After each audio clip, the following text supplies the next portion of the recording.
Саламатсыздар ма, құрметті оқушылар. Бүгін біз алгебра 8-ші сынып 2-41 есепті шарамыз. Бұл жерде мына теңдеуді шешу қажет, яғни теңдіктің екі жағы тең болатынын көрсету керек.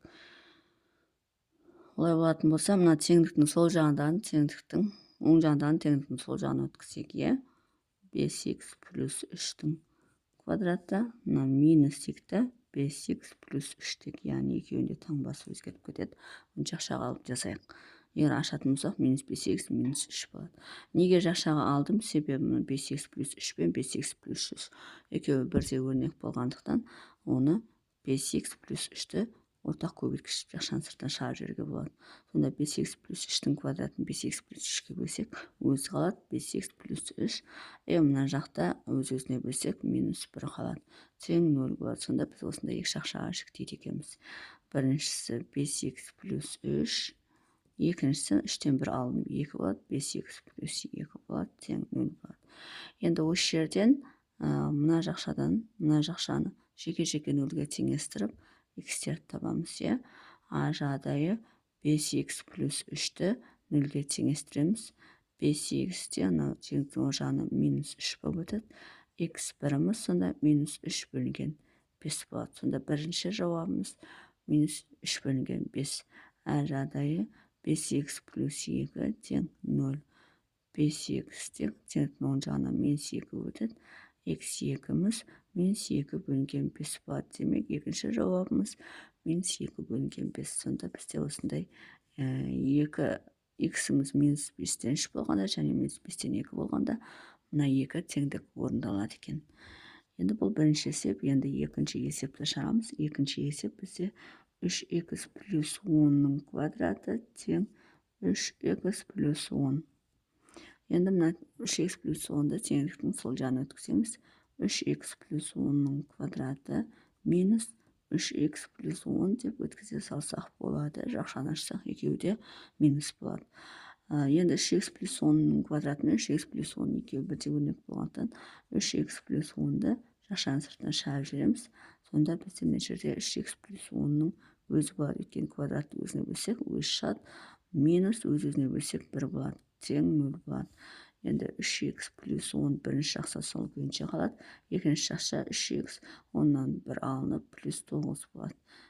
Тең 0 болады. Енді x1, x2-ні табу үшін екі жақшаны жеке-жеке 0-ге теңестіреміз. А жағдайы 3х плюс 10-ды 0-ге теңестіреміз. Сонда 3х тең минус 10 болады. Сонда x біріміз болады минус 10 бөлінген 3 болады. Демек, бірінші жауабымыз минус 10 бөлінген 3 болады.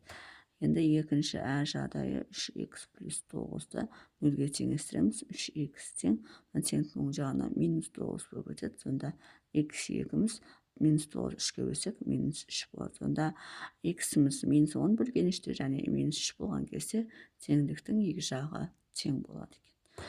Енді үшінші есепті шығарамыз. Үшінші есеп бізде 3х минус 8-тің квадраты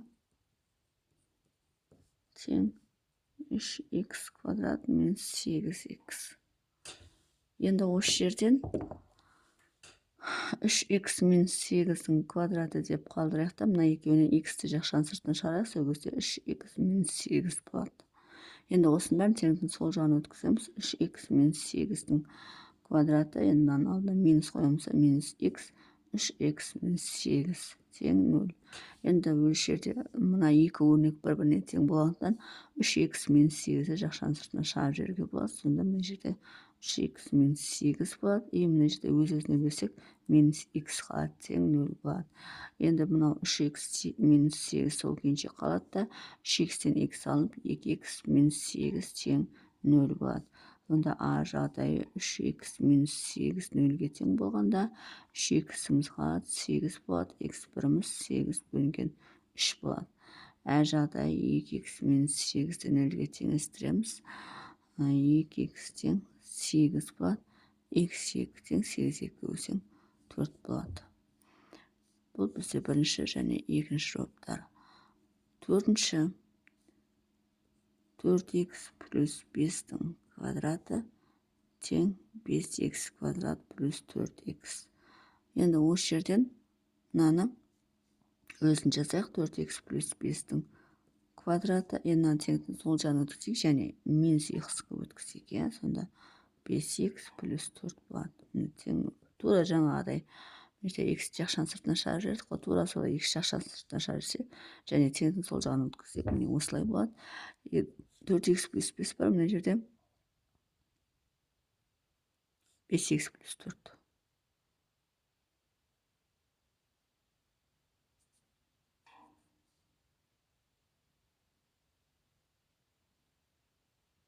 Төрт x плюс 5-тің квадраты x шаршысы 5x плюс 4 болып қалды. Енді бұл жерде мына екеуінің орны ауысып кеткен. Мына 5x плюс 4 болу керек, егер мына осы жолмен шығаратын болсақ. Олай болса, мына екеуінің орны ауысып кетсе, демек бұл күйінше шығарамыз, себебі мына екеуі бірдей ұқсамай қалды. Олай болатын болса, мынаны аша салайық. 2-2-дің қосындысының квадраты бойынша 16x квадрат плюс 4-ті 5-ке өтсін 20, 20-ны 2-ге өтсін 40x плюс 25 болады. Минус 5x квадрат болады, минус 4x болады, тең 0 болады. Енді 16x квадраттан 5x квадратты алсақ, 11x квадрат болады. 40x'тан 4x алсақ, минус 36x болады, плюс 25 болады, тең 0 болады. Дискриминантпен шығара саламыз, яғни 36 көбейту 36. Бізде 1296 болады екен. Минус 4 көбейту 11 көбейту 25. Мына екеуін көбейтсек 100 болады, мынау 110 болады. 1296-тан 110-ды аламыз. Ол кезде бізде 1186 болып қалады екен. Ол бізде одан түбі шықпайды. 1186 сол күйінше қалып кетеді. Енді x1 x2-ні табайық. Сонда 36 плюс минус түбір асты 1186 болады. Бөлінген 2-ні 11-ге бөлеміз 22 болады. Сонда бізде біреу плюс болған, біреу минус болған, осындай екі жауапты аламыз. Негізі бұл бұндай шықпау керек еді. Бұл бізде мына жерде 5x плюс 4 болу керек еді. Сонда мына екеуі мына жолмен әдемі шығатын еді. Бұл жерде баспадан бір жерлерін қате кеткен. Сондықтан мына есеп осындай түбірсіз шығып қалды. Түбір шығады енді 36 плюс түбір асты 186 деген. Бұл да түбір ғой, бірақ мынау секілді әдемі түбір шықпай қалады. Сонымен есептің шығар жолы осындай.